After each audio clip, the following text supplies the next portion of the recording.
Hello, everybody. Good evening.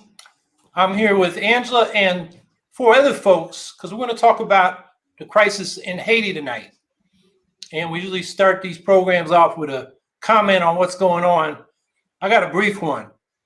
There's a lot of good in that COVID relief package, but I was kind of disgusted last night when I heard Biden saying we're eliminating or reducing child poverty in half. And my question is, why half? I mean, in my city, American Community Survey that the U.S. Census Bureau does consistently finds that 50 to 60% of our children are poor. So why are we only bringing half of them out of poverty? I mean, I don't think that's something you can brag about.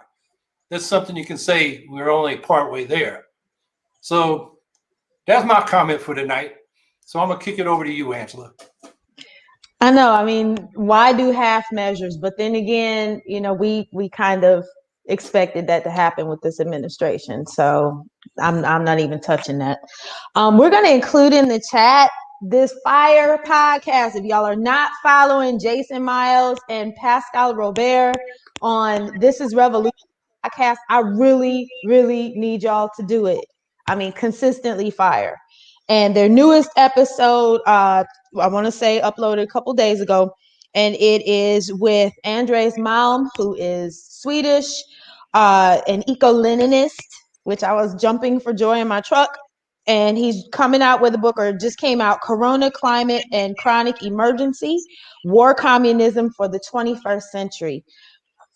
Making these linkages between capitalism, climate change, and the rise of fascism worldwide in a way that is fiery, approachable, and just what we need to be hearing. So, we said eco-socialists. We're eco-socialists in this house. So to hear someone else say it, is pretty exciting.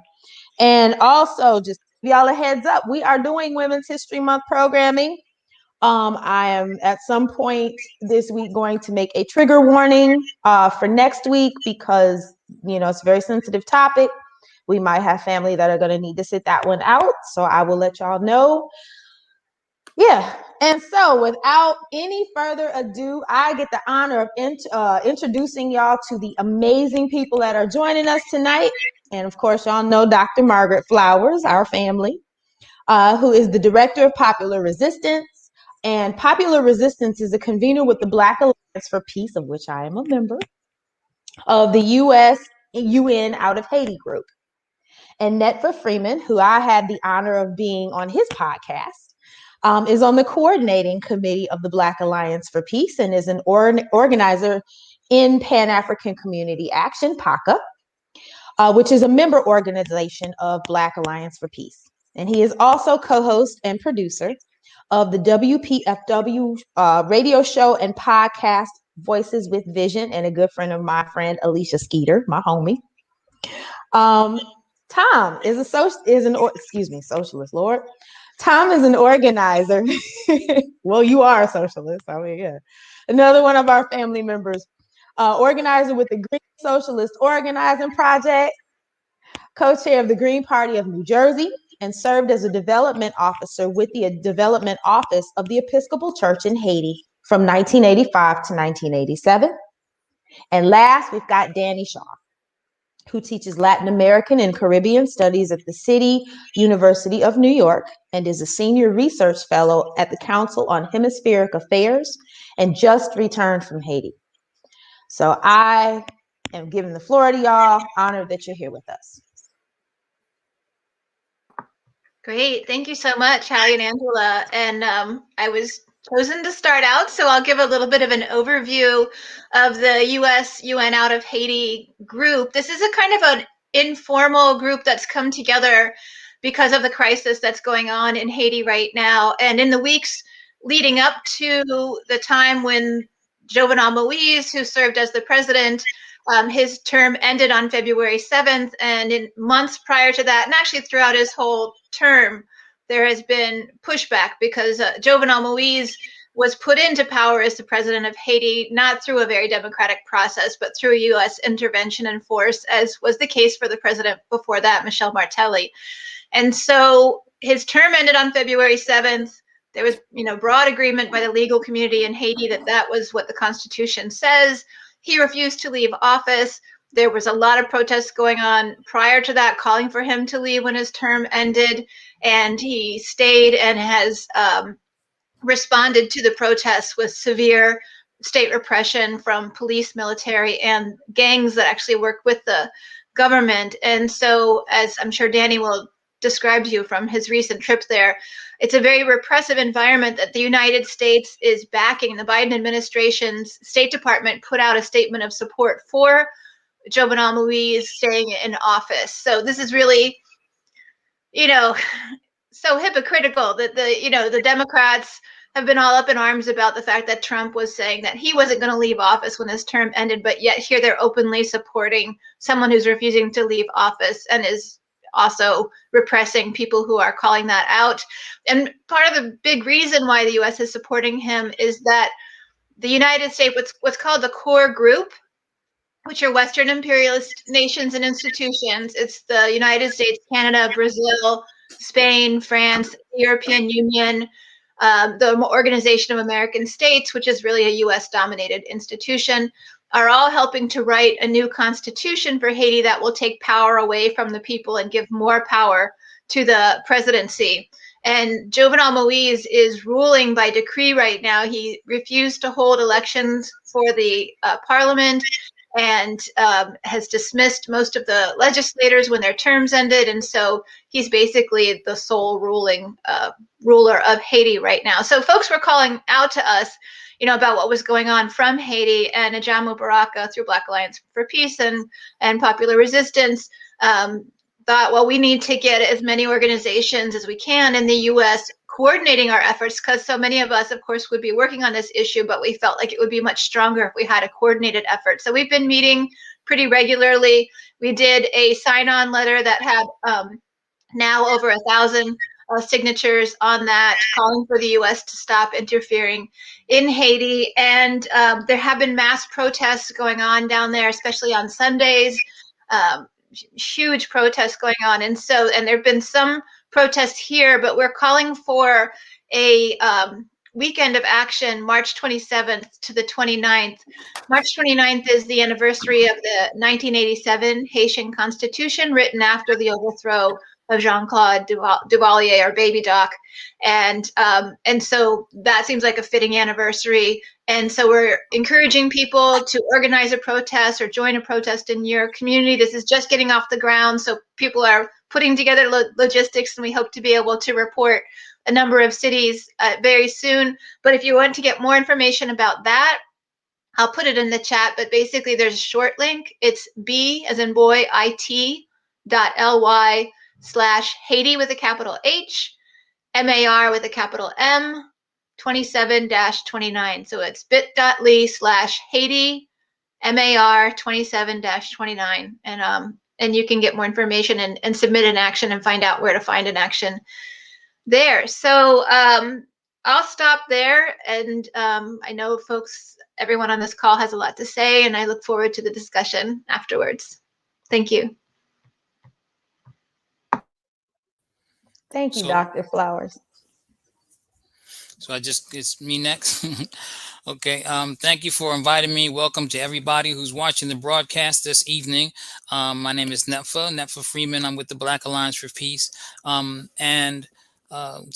just to talk about a few things, giving the perspective of the Black Alliance for Peace, is that we see this as a necessary, we see mobilizing and organizing around Haiti as really a necessary, I won't say a litmus test, but maybe that's the word, in terms of trying to break the Americanism, basically, that's imposed on Black people and people of African descent in the U.S. to make us believe that the situations and the circumstances and the policies that are leveled against Black people in other places in the world don't affect us, don't have anything to do with us. That's a problem. We want to break that just as well as we want to break that on the other side, the inverse of that, where people look at what's happening to us here on the African continent or in the Black world and other Black countries, and may think it doesn't have to do with you. In fact, other outside of the United States, it's a much better expression of solidarity with African people in the United States. I'm a Pan-Africanist, so when I say African people, I'm talking about Black people. Just in case anybody gets confused about that, I use them interchangeably and synonymously. But when it comes to Haiti, and particularly around Haiti, in spite of all the struggles that Haiti has gone through over the you could say centuries, because ever since Africans were enslaved by European, the French, to bring in this hemisphere, and also Spanish and Haiti being the first liberated republic in this hemisphere, all the way back in the 1700s, it was able to inspire revolutions in this hemisphere. It's first black republic in this hemisphere to also the first black republic period to abolish slavery and actually encourage abolition, a slavery abolition, anti-slavery abolition movement in the whole world, but particularly in this hemisphere. So right now, Haiti's been having to bear the brunt of I guess a resentment, or of Europeans not wanting the resistance of Haiti, resisting them and charting a path of self-determination. So we feel that it's our obligation to respond to our sisters and brothers in Haiti and reciprocate the solidarity that they've shown us. Haiti and U.S. policy toward Haiti in particular exposes the hypocrisy in the United States that we're bombarded with all the time, all these platitudes of Black Lives Matter and democracy. And here we see in Haiti that even under Biden after coming into office, sort of insinuated support for Jovenel Moïse, in spite of the fact that he's illegitimate right now and has no constitutional authority, and in spite of the fact that Biden and this whole duopoly, Republicans and Democratic Party, talks about democracy. And on the Democratic side, they feign concern for Black lives, and we can see that it's just politician talk, empty noises. We also know that it's our responsibility, and this is how I think it really pertains to the situation, or how Haiti's situation really pertains to us, is that sometimes things are termed, and a lot of times Haiti's treated just like the African continent is treated, especially with the malignment and misinformation of the complexities of what's happening on the ground. We hear often that it's reduced to a dictator, the Black people that can't get themselves together, and they have this Moïse now is there, and he's repressing his people, and it's about, without looking at the international context, the neo-colonial context that really is at the root and behind everything that happens in that country and on other places. So we need to expose these institutions that are put out here as benevolent, having some sort of benevolent mission and serving some benevolent purpose. For example, the United Nations, for example, the OAS, for example, even the United States going in, they're giving military aid and police training and police equipment to the repression that's happening on the ground. The peacekeepers, UN peacekeepers, are actually committing atrocities against the people and called peacekeepers and sent there as a mission, supposedly with some kind of benevolent intent. So we have to expose this and make sure that this whole narrative that it's about this dictator that won't leave power and it's not anything more than that. We have to expose that, and that's part of what we're doing here.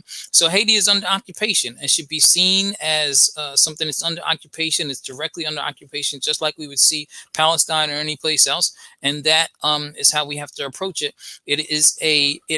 It also represents the U.S. policy and the Western policy of the West in terms of Haiti, but particularly the United States with its Monroe Doctrine exposed the racism, the essential racism of the Monroe Doctrine, and also,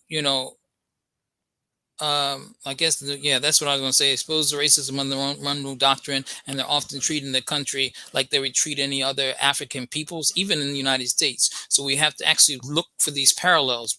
African people in the U.S. or everywhere really are colonized people. Our relationship, we're not talking about colonies as something that this relevant in terms of geographical area. Colonization is a disposition, a power relationship between colonized and colonizer, no matter how far apart or close those two entities are to each other.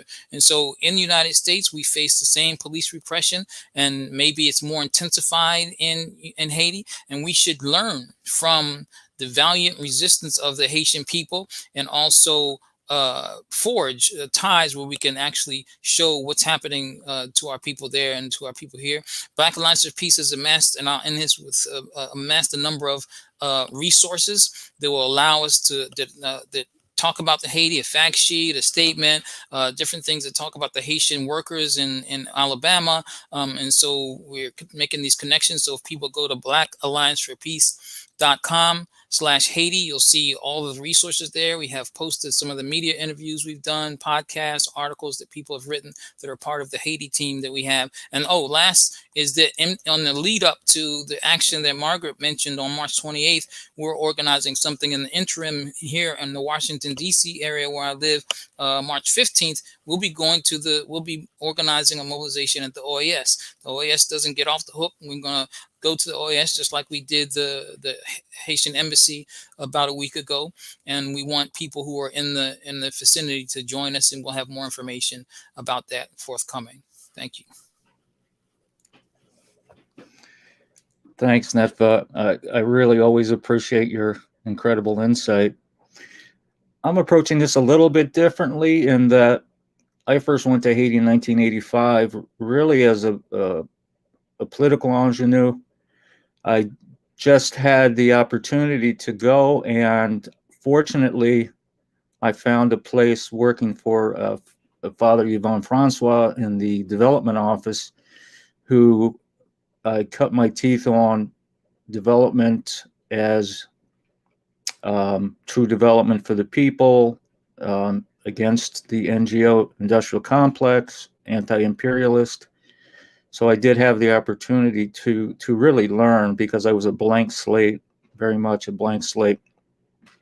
What I really want to talk about briefly is just my experience during a popular uprising, be it when I went there in 1985, Jean-Claude Duvalier, Baby Doc, was still president of president for life, that he had inherited, I guess you'd say, from his father, Papa Doc Francois Duvalier, when he was, I believe, 15 years old. And for a person that looks like me, it was a very calm situation, but for the majority of people, it was quite a difficult situation. And back then, we didn't have the internet as such. There was no social media. So the main way that people found out about what was going on throughout the country was on the radio. And the main radio station was called Radio Soleil. And there was this cat and mouse between the Duvalier government and Radio Soleil that was run by Belgian priests. It was broadcast in Creole so that people could truly understand what was going on, because only a small minority actually are fluent in French. So it would become popular. The Duvalier regime would shut it down. There would be protests. It would open up again. And this dynamic's still going on today that Danny will speak about after me. And another way was via telephone. Again, I was fortunate to work with Father Francois, and I recall many times he would be on the phone, working the phones until early in the evening, trying to figure out what this meant or what it could mean. It was really a master's class in realpolitik and seeing how things happen, because it wasn't written and it wasn't on any radio station except for, like I said, Radio Soleil and Creole. The actual experience of seeing protests for the first time, I didn't actively participate in them because that wasn't my place, but I was out among it, and just the visceral experience of the burning tires, and I'm sure, Danny, you smelt when you were down there a week or so ago.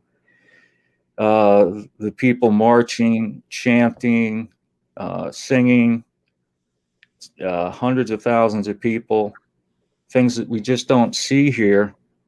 But for the Haitian people, for the longest time, this is the way they have to bring about justice, self-determination.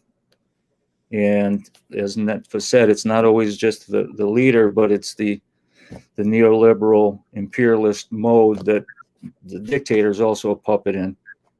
And I recall one situation where things were really getting heavy and we had curfews at 2:00 in the afternoon. People couldn't meet in groups. And this went on for months. And we all had the feeling that this was really untenable and that something was going to happen. If you ventured out during the day, it was very dangerous. I recall a time when I brought 2 workers back to the farm out in Leogon, about 30 miles outside of Port-au-Prince, and we had to navigate through narrow streets because they were being blocked by burning tires. And then we heard the fire of a semi-automatic gunfire and had no idea where it was coming from with all the smoke, and we all buried our heads between our knees. And this, I remember it to this day, this big Army Jeep rolled up, and this officer with all these medals said to me in perfect English, "Are you afraid?" And I said, what do you think? But just trying to give you a feeling of what it's really like to go through a popular uprising in a country where it's, we're a lot of us on this call are probably activists and go out and protest, and it's very important to really see it up close and personal like this. I was able to do almost 40 years ago, and then going back 90 to 91 during the Aristide regime was just an incredible experience. And I throw it to Danny now to talk more about his recent trip there. Good evening. Thanks so much for organizing this. When this latest struggle broke out, I've worked with the Haitian left, the anti-imperialist forces on the ground in Cap Haitien and Port-au-Prince since 1998, when I lived in the Dominican Republic and worked with El Movimiento Popular Dominicano, Marxista-Leninista. And living in DR, you can't help but be confronted by the everyday oppression of the Haitian community, el anti-Haitianismo, anti-Haitian racism and hysteria. So that was my introduction to the left in Haiti in 1998. So when the latest struggle broke out, they were in touch with me, and they pitched it as, this is the front lines of the battle of ideas. And of course, the Western press, forget giving critical coverage, they're not giving any coverage. You know, in the words of one Haitian leader, if this was Hong Kong or Taiwan, then BBC and CNN would be on the ground, but this is Haiti, this is a neo-colony, so they could care less. So the Partisanio, Camaradio, they called upon me and some Bolivarian journalists. There's a good network through Via Campesina in Nicaragua and Brazil, in the MST, the movement of the landless, with some other critical journalists or anti-imperialist journalists who are fluent in Haitian Creole, so we could get on the ground there and cover what wasn't being covered, and make sure that there was an anti-imperialist view to give platforms to the Haitian progressives, the socialists, the revolutionaries, the anti-imperialists. As Margaret pointed out, there is this confederation of gangs, paramilitary gangs that spread across Port-au-Prince in the country. So there's a battle for hegemony. In some of the neighborhoods of Port-au-Prince, you couldn't be safer because you're in a revolutionary stronghold. But if you try to cross Port-au-Prince, there is this epidemic of kidnapping. They've used kidnapping as a political weapon. So this battle for hegemony plays out. I stayed clearly in one of the revolutionary strongholds in Fort Nacional, where there is anti-imperialist graffiti and poetry and placards that cover the neighborhood. The police don't dare to go in there. but the repression in terms of the demonstrations, whether it's a mass demonstration of 100,000 or smaller student-led demonstrations demanding the release of a kidnapped student. Just last week, 2 Dominican cameramen were released who were kidnapped, as well as un dirigeant étudiant qui est les Tineg. They were released last week by these gangs. And the police would show up in front of the demonstrations, big or small, and they were the very images that Tom described. The bullets, the tear gas whizzing by your ears, and the people on the run are at times trying to defend themselves. So this transition, that's what the Haitian people are demanding. Just like Michel Martelly, Jovenel Moïse, et un tissu sous blanc, that means he's a sellout. He's a ben de patria. He's in the pocket of the true troika of tyranny, the OAS, the UN, and the US, and their junior imperialist partners. So the Haitians are demanding that they control the transition, that it's not Madame Lalime or Madame Sisson, the US representative to the ambassador to Haiti, and then the UN ambassador to Haiti. They should not be the ones to control the transition. This has to be a people-led transition. The Haitian people are a highly internationalist and anti-imperialist people. The placards that they made and the messaging was often in 4 or 5 languages, true to their form. Many of the Haitians are polyglots, speaking 4 languages or more. So to see so much messaging in English, in Spanish, and of course, French and Creole, in other languages to get the message out to the world, so that Haiti is not isolated. I wanted to show some images so that the Haitian people can, of course, speak to us directly. That was my role there. Let's see how the sharing goes.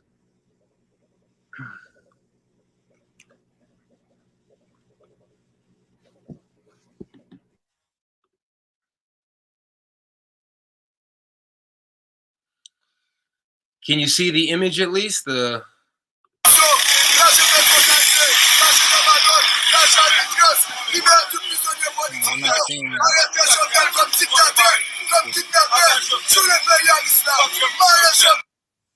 So hopefully you were able to see that. I could see it clearly. My assumption is that everyone saw that and heard that, but perhaps not. But what the Haitian leaders were saying was that they clearly can identify that these tyrants are in the pocket of the US and the OAS. The word they used is chul, or puppet.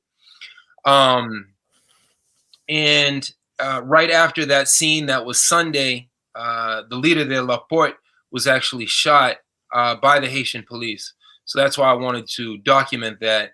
Unfortunately, it looks like we couldn't see it. So I'll put my Twitter in the chat, Danny Shaw CUNY, so you can see the footage with your own eyes. And I'll just end by saying, before we open it back up to Howie and Angela and to the people for questions, the Haitian people, the masses, reject the notion of the NGO industrial complex, the charity complex, the missionary complex that Tom highlighted. They believe in solidarity. So we've set up different people-to-people solidarity funds, because for the Haitians to wage this battle of ideas, as the Cuban leadership says, this informational war, they need internet. They need social media platforms to speak to the world. So thank you for organizing this event. And this international solidarity. Anti-imperialist consciousness is more important than ever.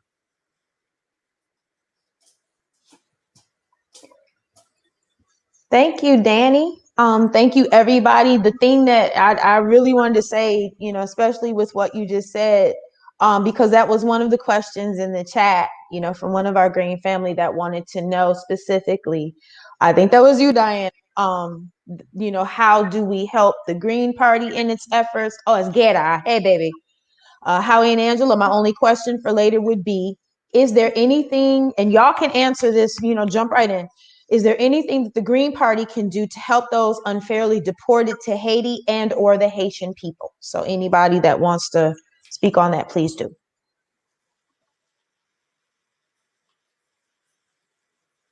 I'll start since nobody's jumping in, but I'm sure everybody has something to say about this. So a big thing is just raising awareness of what's going on down there. It's not really, as I think others said, it's not really getting out there in the mainstream media that this is what's going on. And so spreading the word in your communities, letters to the editor, and actually we'll be meeting on Thursday to discuss how we can help support folks to get the word out in the week leading up to the weekend of action. We're going to be doing a couple of days of media action leading up to it, providing talking points, sample letter to the editor that people can use. You could be, contacting your local media. Why aren't they covering this? Using your social media to pressure to get more coverage for this. We've got to point out how the Democrats were so critical of Trump for saying that he was going to refuse to leave office, and that they're backing somebody who's literally refusing to leave office. As Netfa said, that the Democrats give lip service to Black lives, but here they are supporting repression and violence against people in Haiti. So getting the word out, organizing actions, if you can do the 27th to 29th, even if it's a visibility action, that's great. Even if it's just a few people, we just need to be getting out there, and then, donating, as Danny set up this great fund to support activists down there. These are key things that we can all be doing. Now, you mentioned deportations, and that's part of our demand as well. And in Florida recently, they had a protest outside of the ICE with the Haitian community from Little Haiti down there came out and protested at ICE because people have been getting deported to Haiti, including young children and infants. And, people are fleeing there because of the violence and the situation there, justifiably fleeing. So, if March 27th, 29th, you want to do an action at the, an ICE building or, customs building in your community, that would also be appropriate. That's part of the message. The main message is U.S. out. And we as people who live in the United States have that responsibility to call upon our government to leave Haiti alone, to stop interfering. I'm sure others can jump in. I would also add, if you're asking about the Green Party, I know the Green Party of New Jersey signed on to the letter Margaret had referenced in the beginning of the show. I would encourage all state parties to do that and, join this effort. The more people involved and know what actions are going on, like Margaret said, there's actions the week of the 27th, 28th, 29th, and there's constantly new actions being added. We do need to get our voices out there, and I think all state parties should join this effort. Yeah, I would just add on protecting the Haitians who are being deported. Biden could expand the temporary protected status of Haitians, which is hard to get the status now, or too hard. And he should just extend it to all Haitians while this crisis is going on. So, flood the White House with that message. Maybe it'll get some results. I can jump in as well. The hypocrisy of the White House with TPS being extended to Venezuelans as part of the hybrid all-out war on Venezuela, whether it's Biden, Bush, Obama, Trump, it's an unfettered war against the Venezuelan people. So we see, in the words of Malcolm X, this is not a democracy. This is a hypocrisy with this double standard towards immigrants, weaponizing policy where the Statue of Liberty has the right hand up saying that Cubans and Venezuelans, anyone escaping blockaded sanctioned countries, there's a different measuring stick for them. But if you come from Haiti, just like the 1980s, if you come from Central America and the other countries that have been colonized and recolonized, then the Statue of Liberty puts up a hand telling you to stop in your tracks. I think it's important to know that. And I think that when we're talking about like we've done some work around, Pan-Africanism and had, our whole series last month. It's one of the things that we focused on.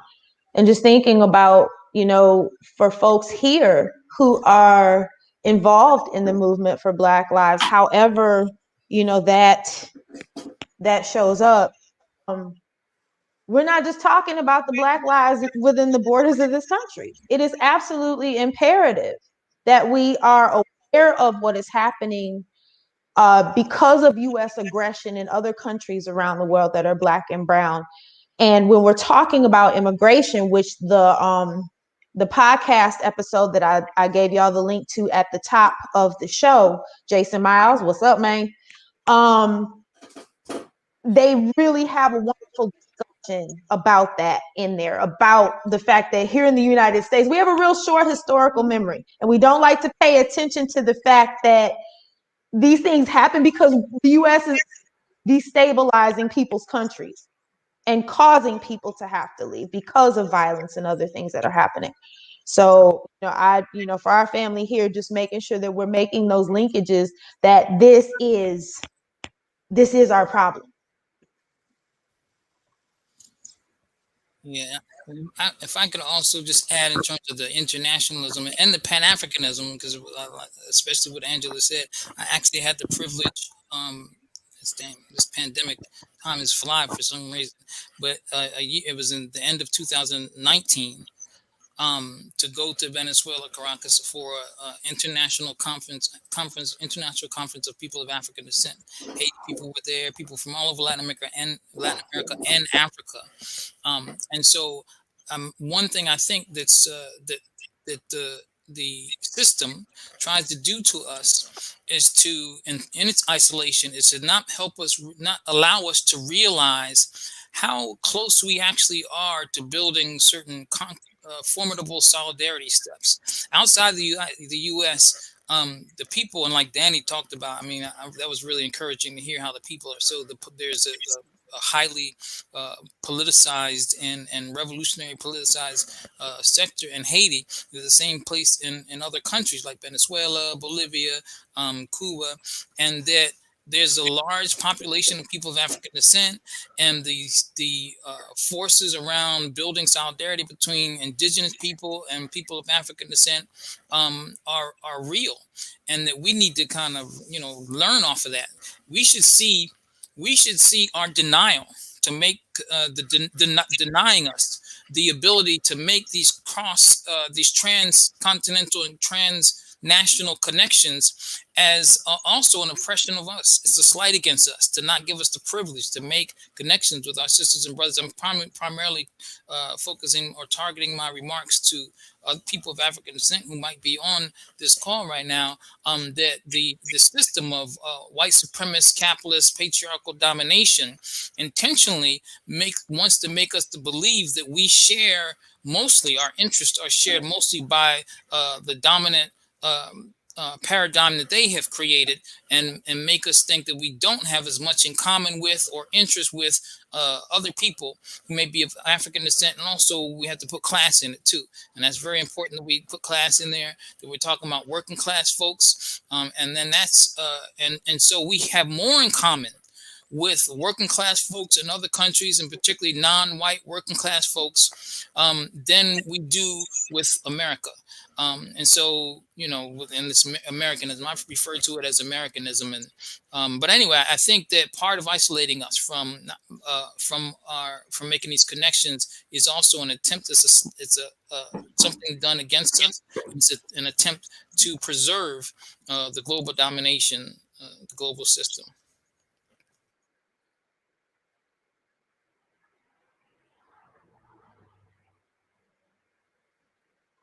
Hey, Winnie. Winnie Victor is asking, and this is for anybody that wants to take it, are there any representatives in Congress who are sympathetic to Haiti and would be willing to help? I would like to contact them.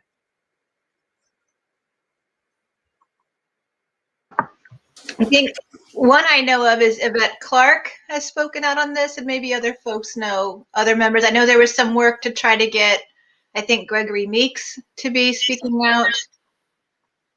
Danny or Netfa, Tom, do you know any? I don't have a whole lot of faith in these people. I mean, they talk a good game. The person who's done the most that I know of, and that was back during the 90s when they took Aristide away, was Maxine Waters. And then right now, I know that she's been approached about this now, and you know, she's given expressed some sort of concern. But right now, I mean, I think the low volume in terms of the voice that you're giving to this shows the genuineness on it. But I do think that we still should be jamming people up. I mean, if they're not expressing some concern, then we need to be doing, you know, we need to be in their face and asking them why, you know. And so, so that's the answer. That's my answer I don't really know of any that are really doing anything, but that doesn't mean that we can't push people to do something that we shouldn't. We really should. No, I'd add Pramila Jayapal, who's chair of the Progressive Caucus. You know, put pressure on her, and it you know, might get that caucus to do something. The problem is Biden's got his honeymoon right now, and Congress don't want to make things difficult for him. So they let a lot of things slide. But, you know, our job is to make sure they can't slide.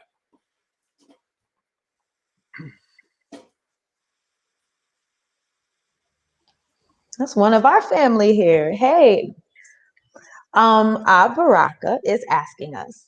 It used to be the Congressional Black Caucus, but that was before they shifted to the right. And I'm thinking of you know, here in South Carolina, Diana, you know who I'm talking about, Mr. Clyburn. So, you know, as listening to all of y'all is like, yo, I share how you feel. That I'm not real. I feel like me reaching out to Clyburn, because I believe that is my representation, is spitting in the wind, but it ain't gonna hurt me to do it.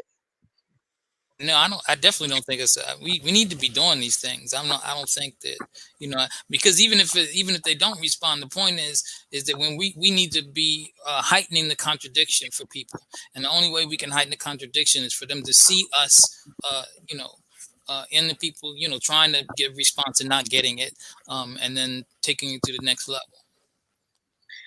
Yeah, I was, you know, I was quiet for a reason. The level of internationalism and anti-imperialism in Congress is not exactly inspiring. I think that's upon us.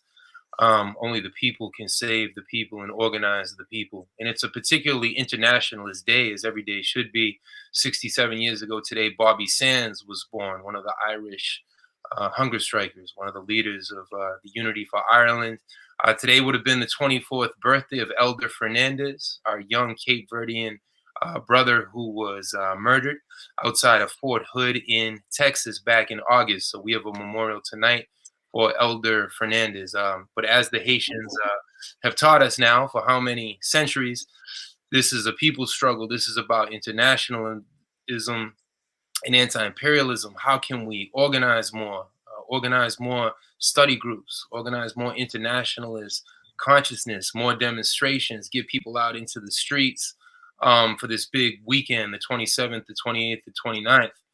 So I think the Haitians are leading the way with their unity and their revolutionary optimism. And how can we reciprocate that here in the belly of the beast?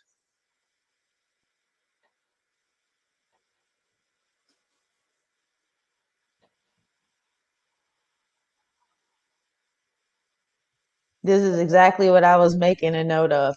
Task Force on the Americas, welcome. Push for TPS, temporary protective status, with Congress, struggle on all fronts. For folks that may not necessarily know what TPS is, does anyone want to speak to it? Yeah, it means you can't be just deported while you have that status. And you have to apply for it. A lot of Haitians have it, but a lot don't, because they're requirements that Trump tried to make harder. He tried to get rid of it for Haitians. Wasn't able to do that, but, and I don't know the details, but you have to have been here a certain amount of time, and there are deadlines, and it's a bunch of red tape. Right now, these people, if they're being sent back, are put in a crisis situation. So we need to demand, just give all the Haitians TPS, temporary protected status while the crisis is going on.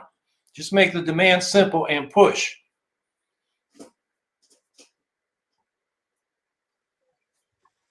I can weigh in. I mean, I think it's important right now. Breitbart and the right wing has been pushing this story of a quote unquote migrant crisis of 1,600 quote unquote migrants on the border, and this is Joe Biden's doing. This is Joe Biden's migrant crisis. It's not a migrant crisis. It's an imperialist crisis. It's a crisis of neocolonialism. As long as Haiti is exploited, Haitians are going to be forced to leave their country. This is involuntary migration. They're forced out of their homeland. No different than Honduras and Guatemala and Colombia. So I think, again, in the battle of ideas, we have to make the connections between involuntary migration and imperialism, because to go back to everything Netfa was talking about with all the Americanism and the platitudes about the U.S. has done so much for Haiti, and just the racism and the white supremacy and the Americanism and the jingoism, it's ridiculous. So how do we continue to insert ourselves in this informational war? Because our people are not naturally jingoistic. They're not naturally pro-imperialist.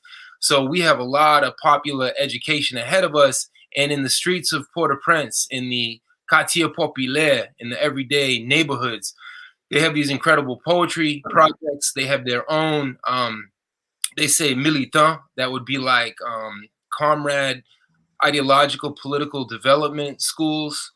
So I think we can do a lot more, when conditions are safer, perhaps some type of solidarity, peace, anti-imperialist delegation. I think right now that's not realistic, but hopefully down the line, because so many of our compas over the years have been able to go to Haiti and be épaule sous épaule, shoulder to shoulder with the Haitian national liberation struggle.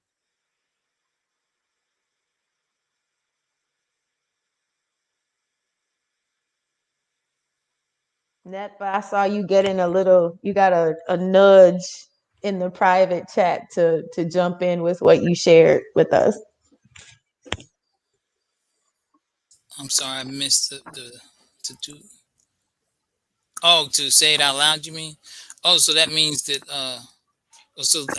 okay, I didn't know that people couldn't see this, so I'm just typing to you all. So well, I guess I just said that the ruling class, that I was concurring with Danny and just letting people know that, the ruling class uses and levels all forms of media. In fact, when referring to the battle of ideas, is something that, Cuba talks about a lot, because they're realizing the value in ideas and the contesting reigns of thought, areas of thought, and that in fact the Cubans, I remember saying, ideas are more powerful than weapons, meaning physical weapons. And so when I think of that, it's like when you can control a person's minds and their thinking, then you can control their behavior and how they perceive things. And so right now, all the Americanism is to keep us thinking, having a perception of anything that's contrary to Americanism, or that's goes against outside of American exceptionalism, and then also thinking, those of us who actually colonized in the U.S. or anywhere, because Black people are colonized, and Indigenous people are colonized here, and that's making us think that we are like American, so to speak. And what America means, is very it's just basically white. It's anything that really that demonstrates the settler colonialist, white supremacist capitalist, paradigm and culture and ethos. So anyway, I'm just saying that the ruling class spends a lot to try to control our thinking, and we have to be cognizant of that. And that's why what Danny's raising in terms of study groups and all that, that's how we combat that. That's how we keep control, decolonize our minds, and keep ourselves straight, is studying together and understanding the complexity and context of things. They want us to do the opposite, oversimplify, not understand, be disconnected.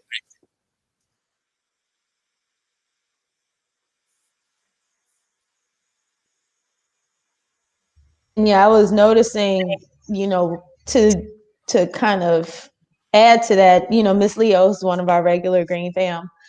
In the U.S., we live in the illusion of democracy. And how are we able to help, and I say this in air quotes, because when have we helped anybody? But anyway, to help other countries when we can't even help ourselves or take a good look in the mirror and point out our own flaws. Child, you said a whole word when you said that. Does anybody want to mess with that?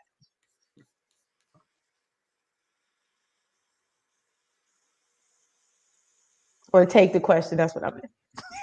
Yeah, I would just say that from my perspective of joining the Green Party about close to 5 years ago, we have an obligation as folks who have a left perspective, a socialist, eco-socialist perspective, to speak to that in our country, and also to show comradeship with folks in other countries.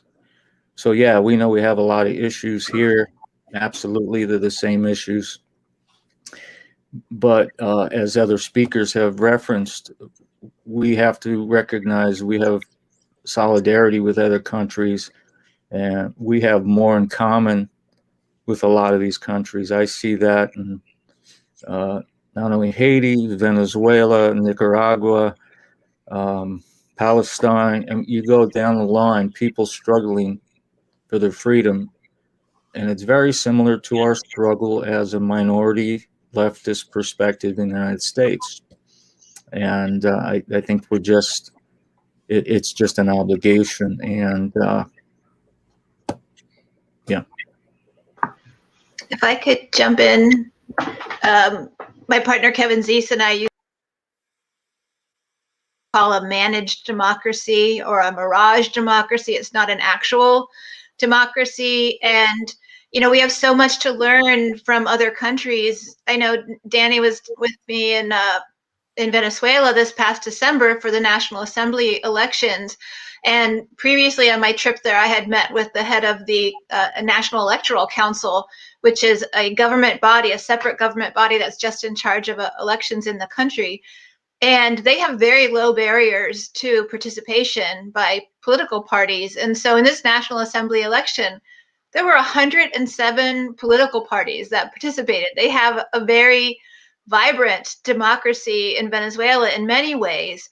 And we have so much that we can learn from them. And so, you know, we have to, you know, dispel this illusion that the United States has any form of democracy. What we have is, a corporatocracy where, you know, the candidates are chosen and then we get to vote for one of the corporate candidates. And that's not a democracy. And we know that when the U.S. says that it's spreading democracy around the world, that that's a farce, that the U.S. is trying to control other governments, trying to suppress real opposition in other countries. I just interviewed someone from Iraq yesterday about the resistance movement there and how they're fighting to create a democracy in Iraq. The U.S. has been dominating the political process there. But I have to jump off in just a minute, and I'm sorry, but I have something I have to attend, an emergency that came up. But I do really encourage folks to sign on to that sign-on letter at bit.ly/handsoffhaiti, and that will put you onto the email list so we can let you know about actions that are coming up. And if you want more information about the weekend of actions, March 27th to 29th, then go to bit.ly/Haiti MAR 27-29. And thank you so much, Howie and Angela, for inviting me to be part of this tonight, and keep up the great work. Thank you. Thank you so much for being here with us. Yeah, thanks, Margaret. Yeah, I was going to speak to that question, the illusion of democracy, because when we intervene in other countries, they didn't decide that. I mean, like, we're trying to pick the president of Venezuela, some guy who was a backbencher in their national legislature. And our foreign policy's rooted and grows out of our domestic class structure. So the ruling class, they want to exploit us and they want to exploit people abroad. And Haiti, man, Haiti is a case in point. It's the only society in the world where the slaves overthrew the slave masters and took control of their own country. In 1804, the Haitian Revolution was completed. And let me just do a little book plug. If you want to read about that, C.L.R. James' book, The Black Jacobins, is beautifully written. It's so well written, you can listen to it by audiobook, but it's also good to read. And that'll tell you what happened then. And that scared the hell out of our ruling class here, because those slave owners were afraid, particularly in South Carolina, that slaves here were going to get the same idea and overthrow them. And then, for 200 years, the Western powers, France in particular, but the US, Britain, and Spain have used Haiti as a cheap labor location. And, things like sugar, manufacturing, light assembly. And so when the Haitians finally had elections in 1991 and elected Jean Bertrand Aristide, the right wing had a coup. And Aristide came to the United States and, tried to get Clinton to get him back to Haiti, which the Clinton administration did with conditions that they accept IMF austerity rules. And Aristide went back, but then he started breaking the rules. Like several years later, he demanded that France pay back over $20 billion. That was gold that the Haitian republic that had liberated itself from France during the revolution was forced to pay back in the 19th century. And that was too much for the imperialists. So in 2004, they grabbed Aristide, the US military, grabbed Aristide in the morning, he's still in his pajamas, and flew him off to Africa. Where's the democracy in that? And we did the same thing to the Zelaya in Honduras in 2013. 2004 was the Bush administration. 2013, it was the Obama administration. So I think, the message we got to talk to our people about is that this foreign policy, all this foreign military intervention, this global military empire is doing nothing to protect us. In fact, it's taxing us to protect the rich folks that exploit us. And I think that we got to make that connection between our foreign policy and our domestic issues. And when the military, can get all the money they want, and, like I mentioned at the top, we got, after this COVID thing, half our children are still going to be in poverty. Where's the democracy in that? Because if the people got what they really wanted, if you look at public opinion polls, we'd have totally different policies. So we got to connect the foreign policy to our domestic problems.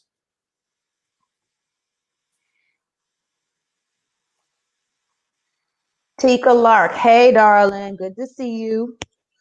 Tika would like to know, or she put in the chat, I would like the Black left to be kinder to working class Black people. I think that would help.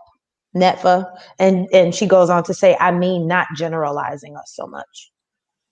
Netfa. Well, thank you for that.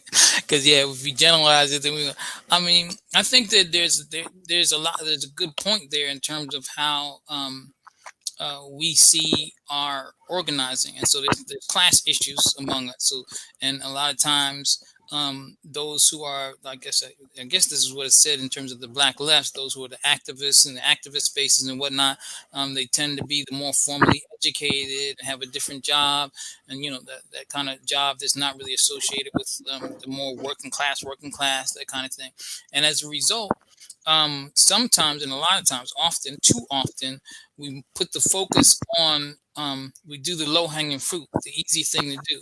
And so real focus on working class would mean us going into the communities that are not in what we would call movement spaces, trying to raise our understanding about how to relate, what kind of projects can be built with our people. Actually, we need to defer to some of the things that were done through the radical Black tradition, and the type of door knocking and mutual aid projects and community control campaigns and defense of ourselves, those kind of things. And there's a certain skill that comes with that some people are not willing to, and a certain you got to get rid of your stereotypes and all that other kind of stuff that some people aren't willing to get rid of. But it's necessary. I mean, we can't get anywhere without doing it. So I agree with the comment. I know that it's not a monolith. I think the person understands that too, because you got some people and some organizations that understand that they're made up of either working class or at least have enough. And when I say working class, I mean, that's complicated in this day and age. It's evolved. But because in terms of its evolved, we used to think about, you know, the factory worker and all that kind of stuff. But when I define it now, we have to have a more adequate, appropriate definition, and that's anybody this in a position in this system to have to sell their labor, whether they actually can do it or not, whether they actually have access to being able to sell their labor or not. Anybody who's not owning, controlling, you know, means of production, or just has to do. And so it can be broad. So it can even mean the underworld, you know, people that are doing, you know, stuff that we may not see as, you know, they lumpen proletariats or whatever. But anyway, so we have to do that. But also the other point, we're here talking about Haiti, and then as an extension, talking about dealing with the working class globally. So the Black radical tradition, you know, when we look at that, has already taken these kind of things into consideration, is tying, and this is what real intersectionality is, right? Looking at the race, gender, class dynamics, and how those things affect each other and interrelate. And if we leave out class, I think it's the most overlooked aspect of the intersectional considerations is the class aspect. And without doing that, when we continue to do it, we can't go anywhere. You know, it's also what develops this comprador class and these neo-colonial puppets that work for, you know, these, you know, work for the governments and the state and the global ruling class. So if we are not looking at class things, it's the kind of stuff that can help us look at all those Black people over there. They just can't get it together, and you know, we leave out the anti-capitalism and from our anti-imperialism, different things like that. But anyway, I hope I said something that was related to what was said. Yeah, like Miss Leo was saying, the importance of to borrow the slogan of anti-conquista. I hope everyone can check out anti-conquista on social media. But how do we expose imperialism? Expose imperialism, expose the NGO industrial complex. Every time any country, no matter how big, no matter how small, Grenada has 100,000 people. And look at the U.S. invasion of Grenada in 1983. Look what they did to Nicaragua. Look what they continue to do against Nicaragua. Look at the 2018. What happened in Nicaragua was not a civil war. It was an internationalized conflict. Where did all the funding come from for the Nicaraguan right wing? What they do all day, every day to Venezuela. And the Haitians were the original Bolivarians. If we take it back to the early 1800s, the Bolivarian flag, the Gran Colombia flag, the flag that would become Ecuador, Venezuela, and Colombia's flag, it was sewn in Jacmel in Haiti. And then fast forward 7 years before Chavez's victory in Caracas in Venezuela, Jean-Bertrand Aristide, as Howie correctly laid out, the Haitians had the déchoucage, the uprising against Duvalier. They set in motion, once again, they were the pioneers. They were at the vanguard of the international struggle with Jean-Bertrand Aristide. And the way the Haitians frame it is there were two Aristides. There was TTT, this liberation theologian who spoke about reparations and defended the people. And then there was the compromised, kidnapped, abducted Aristide, who Clinton and Bush both returned.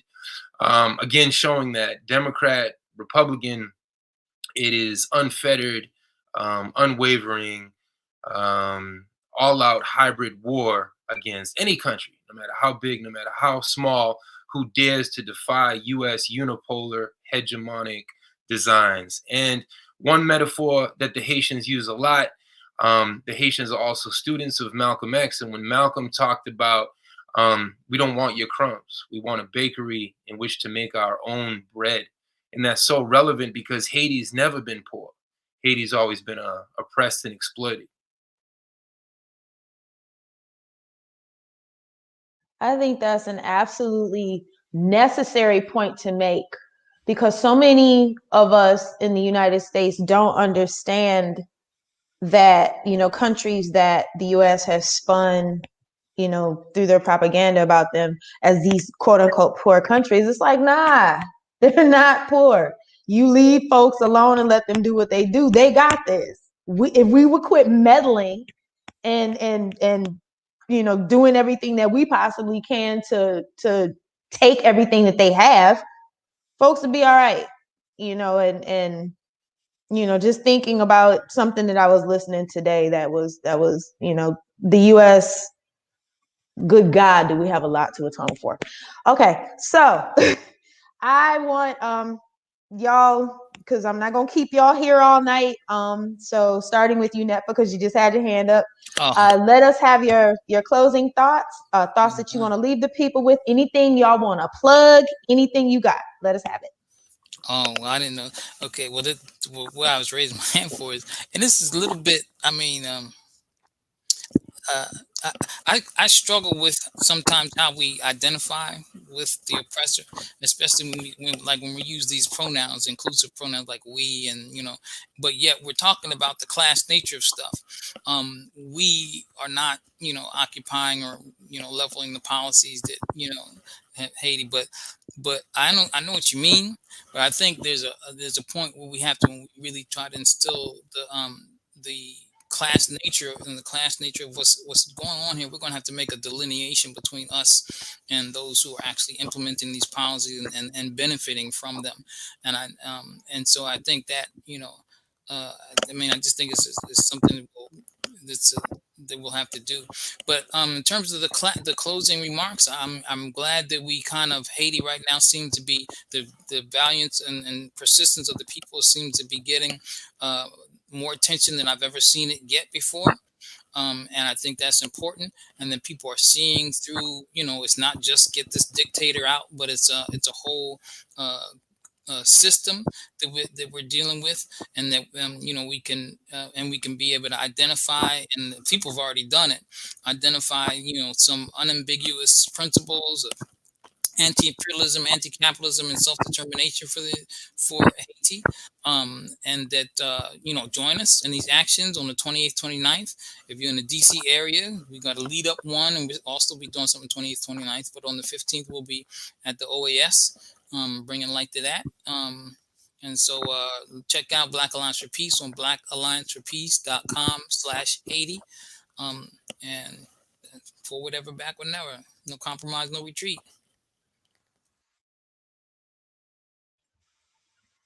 Thank you so much, Netfa.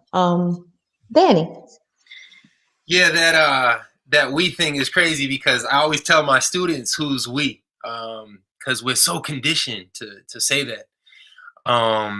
So a good reminder. And I tease my mom. My mom's in the hospital right now, so send all spiritual revolutionary energy her way here in the Bronx. But my mom, who's the one who put George Jackson and Asad Shakur and Leonard Peltier and Bobby Sands and Don Pedro Albizu Campos in my hands when I was in 7th grade and 8th grade and young, and she'll use the we too. So I always tease her, though she might say I'm too hard on her.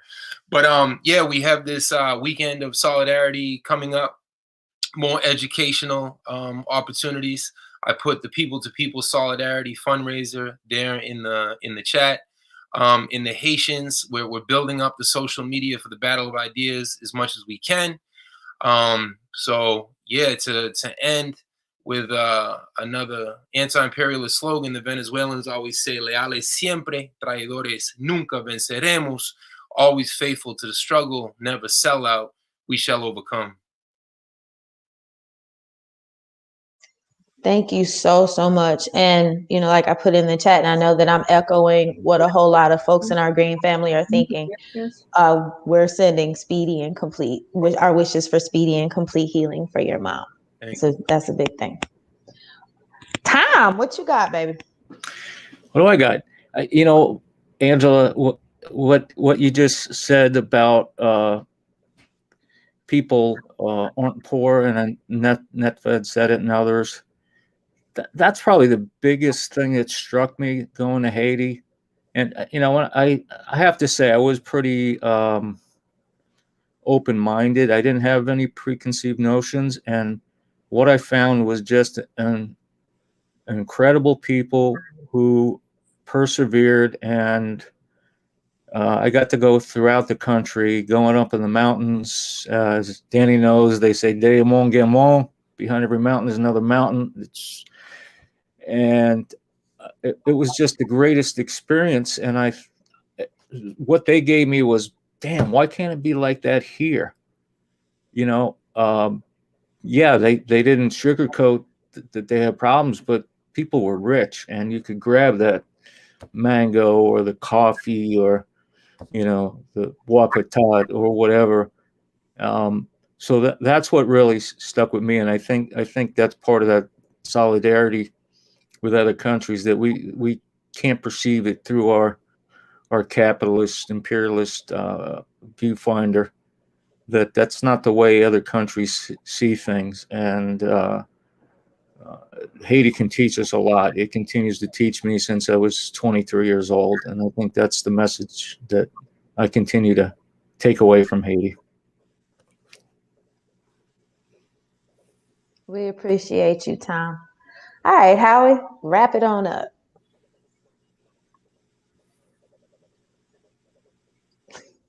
You're on mute. You're on mute. Yeah, I thought you were going to go. I was jotting down a couple notes, but I mean, what I'm thinking about is how important it is that we challenge U.S. militarism, our huge military budget, our global military empire, the forever wars in the Middle East and North Africa, the idea that Biden is following Trump's policy of picking a guy that has no base in Venezuela to be the president. And then the thing, you know, we kept raising during the campaign was that the Bulletin of the Atomic Scientists has their doomsday clock the closest they've ever had it to midnight, because we're in a new nuclear arms race. And we're building new tactical weapons and new strategic weapons, and Biden's going forward with that. The Russians and the Chinese are responding. We're off to the races. And we got a climate crisis, and we got an arms race, and all that money and all that knowledge and engineers and technicians we're putting into figuring out how to kill each other, we should be putting into, you know, resolving the climate change, building a green, clean energy system. And so none of this was debated in the presidential race, because Angela and I were blanked out, not just by the corporate media, but by the so-called independent progressive media. Nada. We got no coverage. And this issue is life or death. So that's what I'm thinking about. Haiti is one of many instances where what the government is doing is not in the interest of the people. And so since the media won't cover it, as Gil Scott-Heron used to say, the revolution won't be televised, we got to go out in the communities and organize it and organize people around this crucial issue. And, you know, when Martin Luther King came out against the Vietnam War, he was told he was out of his lane. No, he was going down his lane, because, as he pointed out, we lost the war on poverty and the war in Vietnam. So I just think this is such a crucial issue, and everybody should find a way to be engaged in their communities. And the last thing I'll say is we passed 500,000 deaths in COVID because we had a dummy for a president who didn't care about us, and this, you know, downplayed all the public health measures, from masks and social distancing, even vaccines, to PPE for essential workers, to closing down, you know, places that could be super spreader events. And so compared to countries like New Zealand and Vietnam and Singapore, Australia, South Korea, we've had, you know, about 99% more deaths than they had per portion of the population. We're 4% of the world's population. We got 25% of COVID infections. And we're not out of the woods yet. So everybody, you know, keep those public health measures up, get your vaccination, and hopefully we'll all be there in a few months back to normal if we can get everybody vaccinated. So those are my closing thoughts.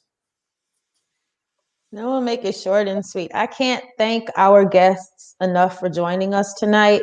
I don't know if y'all have been looking in, you know, the chat. Y'all got a lot of love. And I know I say that, but y'all got a lot of love. A lot of people are very, very engaged with the discussion that y'all brought here tonight, engaged with the opportunities for action that y'all provided. So, you know, from Howie and me both, we can't thank you enough for being here and making space for us. Also, I am I hope, all of y'all that joined us, because it looks like y'all took a whole lot from this, which really makes me happy. Take those links and get active wherever you can, however you can.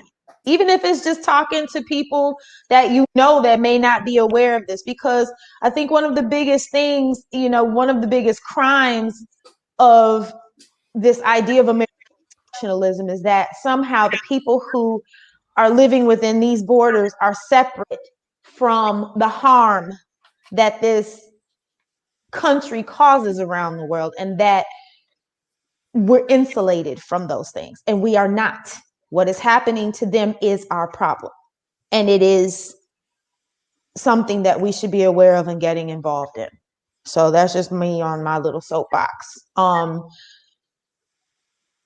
Next week, we are going to be talking about something very delicate. I have the pleasure of speaking with Tara Reid and Anika Leonard next week. We will be discussing rape culture, capitalism, and how we get over both of these things, how patriarchy works in movements. It'll be an interesting discussion. And what I want y'all to know about that, this is a sensitive topic for a whole lot of folks. So if you need to check out of it or whatever, I totally get it. But I want to give y'all an advance trigger warning that it could get, it won't be anything explicit discussions, but it's not an easy topic. So I just want y'all to have that in your heads, that's where we're going with next week. It's something close to my heart, and yeah. So again, thank you to our guests for making space and bringing all of this wisdom to our folks, and everybody have a good night.